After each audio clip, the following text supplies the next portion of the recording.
Crime branch Bhadohi police को मिली सफलता। 3 गांजा तस्कर 45 किलो गांजा मादक पदार्थ के साथ चढ़े पुलिस के हाथ थे। 47 किलो गांजे का बाजार मूल्य करीब 5 लाख। गिरफ्तार अभियुक्तों के पास तो तस्करी में प्रयोग की जाने वाली वेन्यू कार, वॉइस स्कूटी बिना नंबर की बरामद।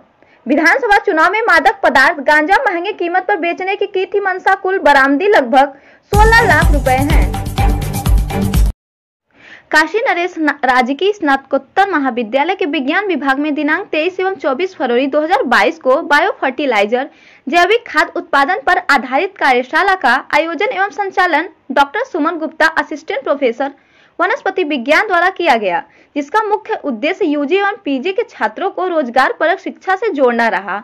इस कार्यशाला का उद्घाटन दिनांक 23 फरवरी को महाविद्यालय के प्राचार्य पीएन डोंगरे एवं डॉक्टर रश्मि सिंह को ऑर्डिनेटर डीबीटी स्टार कॉलेज द्वारा मां सरस्वती की प्रतिमा पर माल्यार्पण के साथ किया गया। प्राचार्य द्वारा बायो फर्टिलाइजर से संबंधित बहुमूल्य जानकारी